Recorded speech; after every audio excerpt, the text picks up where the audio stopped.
அனைவருக்கும் வணக்கம். ஓம் நம சிவாய். शिवाय नमः. हर हर महादेव. सबसे पहले विभिन्न आदिनम से जुड़े आप सभी पूज्य संतों का मैं शीश झुकाकर अभिनंदन करता हूं. आज मेरे निवास स्थान पर आपके चरण पड़े हैं. ये मेरे लिए बहुत सौभाग्य की बात है. ये भगवान शिव की कृपा है जिसकी वजह से मुझे एक साथ आप सभी शिव भक्तों के दर्शन करने का मौका मिला है. मुझे इस बात की भी बहुत खुशी है कि कल नए संसद भवन के लोकार्पण के समय आप सभी वहां साक्षात आकर के आशीर्वाद देने वाले हैं. पूज्य संतगण, हम सभी जानते हैं कि हमारे स्वतंत्रता संग्राम में तमिलनाडु की कितनी महत्वपूर्ण भूमिका रही है. वीर मंगई वेलु नाचियार से लेकर मर्द भाइयों तक, सुब्रमण्यम भारती से लेकर नेताजी सुभाष चंद्र बोस के साथ जुड़ने वाले अनेकों तमिल लोगों तक हर युग में तमिलनाडु भारतीय राष्ट्रवाद का गढ़ रहा है. तमिल लोगों के दिल में हमेशा से मां भारती की सेवा की, भारत के कल्याण की भावना रही है. बावजूद इसके ये बहुत दुर्भाग्यपूर्ण है कि भारत की आजादी में तमिल लोगों के योगदान को वो महत्व नहीं दिया गया जो दिया जाना चाहिए था. अब बीजेपी ने इस विषय को प्रमुखता से उठाना शुरू किया है. अब देश के लोगों को भी पता चल रहा है कि महान तमिल परंपरा और राष्ट्रभक्ति के प्रतीक तमिलनाडु के साथ क्या व्यवहार हुआ था.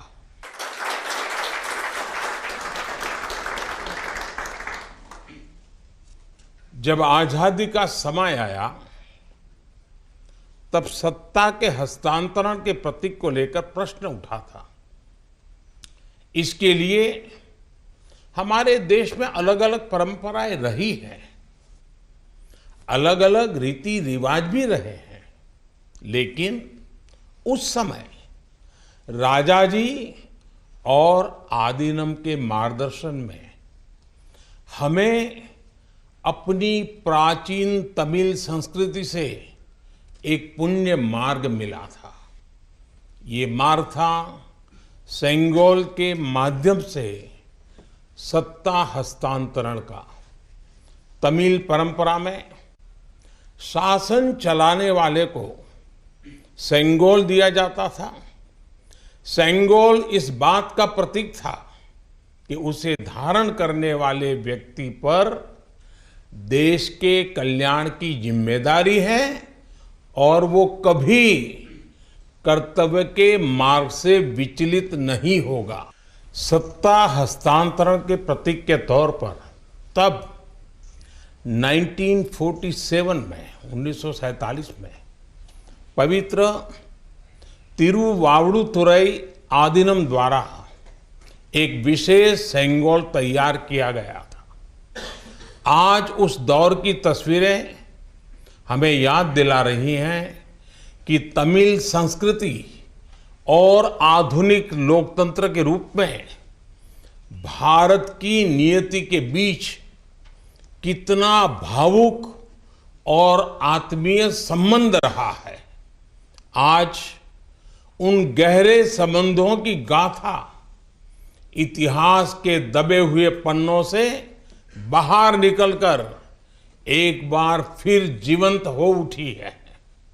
इससे उस समय की घटनाओं को समझने का सही दृष्टिकोण भी मिलता है और इसके साथ ही हमें ये भी पता चलता है कि सत्ता के हस्तांतरण के इस सबसे बड़े प्रतीक के साथ क्या किया गया। मेरे देशवासियों, आज मैं राजा जी और विभिन्न आदीनम की दूरदर्शिता को भी विशेष तौर पर नमन करूंगा। आदीनम के एक सेंगोल ने भारत को सैकड़ों वर्षों की गुलामी के हर प्रतीक से मुक्ति दिलाने की शुरुआत कर दी थी। जब भारत की आजादी का प्रथम पल आया, आजादी का प्रथम पल, वो क्षण आया, तो ये सेंगोल ही था जिसने गुलामी से पहले वाले कालखंड और स्वतंत्र भारत के उस पहले पल को आपस में जोड़ दिया था। इसलिए इस पवित्र सेंगोल का महत्व सिर्फ इतना ही नहीं है कि ये 1947 में हस्तांतरण का प्रतीक बना था। इस सेंगोल का महत्व इसलिए भी है क्योंकि इसने गुलामी के पहले वाले गौरवशाली भारत से, उसकी परंपराओं से स्वतंत्र भारत के भविष्य को कनेक्ट कर दिया था। अच्छा होता कि आजादी के बाद इस पूज्य सेंगोल को पर्याप्त मान सम्मान दिया जाता, इसे गौरवमय स्थान दिया जाता, लेकिन ये सेंगोल प्रयागराज में आनंद भवन में वॉकिंग स्टिक यानी पैदल चलने पर सहारा देने वाली छड़ी कहकर प्रदर्शनी के लिए रख दिया गया था। आपका ये सेवक और हमारी सरकार अब उस सेंगोल को आनंद भवन से निकाल कर लाई है। आज आजादी के उस प्रथम पल को नए संसद भवन में सेंगोल की स्थापना के समय हमें फिर से पुनर्जीवित करने का मौका मिला है। लोकतंत्र के मंदिर में आज सेंगोल को उसका उचित स्थान मिल रहा है। मुझे खुशी है कि अब भारत की महान परंपरा के प्रतीक उसी सेंगोल को नए संसद भवन में स्थापित किया जाएगा। ये सेंगोल इस बात की याद दिलाता रहेगा कि हमें कर्तव्य पथ पर चलना है, जनता जनार्दन के प्रति जवाबदेह बने रहना है। पूज्य संतगण, आदीनम की महान प्रेरक परंपरा साक्षात सात्विक ऊर्जा का प्रतीक है। आप सभी संत शैव परंपरा के अनुयायी हैं। आपके दर्शन में जो एक भारत श्रेष्ठ भारत की भावना है, वो स्वयं भारत की एकता और अखंडता का प्रतिबिंब है। आपके कई आदीनम के नामों में ही इसकी झलक मिल जाती है। आपके कुछ आदीनम के नाम में कैलाश का उल्लेख है। ये पवित्र पर्वत तमिलनाडु से बहुत दूर हिमालय में है, फिर भी ये आपके हृदय के करीब है। शैव सिद्धांत के प्रसिद्ध संतों में से एक तिरुमूलर के बारे में कहा जाता है कि वो कैलाश पर्वत से शिव भक्ति का प्रसार करने के लिए तमिलनाडु आए थे। आज भी उनकी रचना तिरुमंदिरम के श्लोकों का पाठ भगवान शिव की स्मृति में किया जाता है। अप्पर, समंदर, सुंदरर और माणिका वासगर जैसे कई महान संतों ने उज्जैन, केदारनाथ और गौरीकुंड का उल्लेख किया है।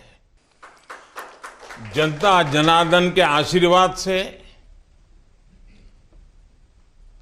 आज मैं महादेव की नगरी काशी का सांसद हूं, तो आपको काशी की भी बात बताऊंगा।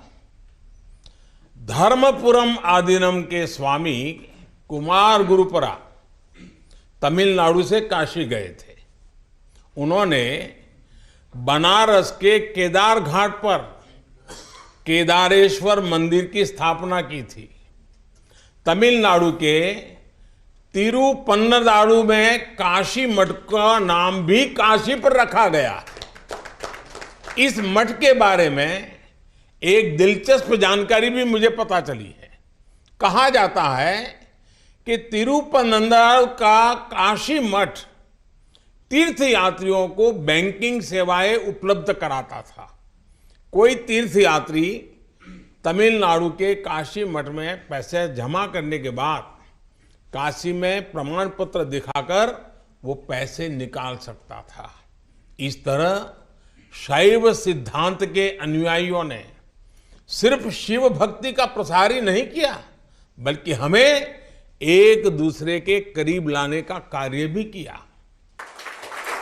पूज्य संतगण, सैकड़ों वर्षों की गुलामी के बाद भी तमिलनाडु की संस्कृति आज भी जीवंत और समृद्ध है, तो इसमें आदीनम जैसी महान और दिव्य परंपरा की भी बड़ी भूमिका है।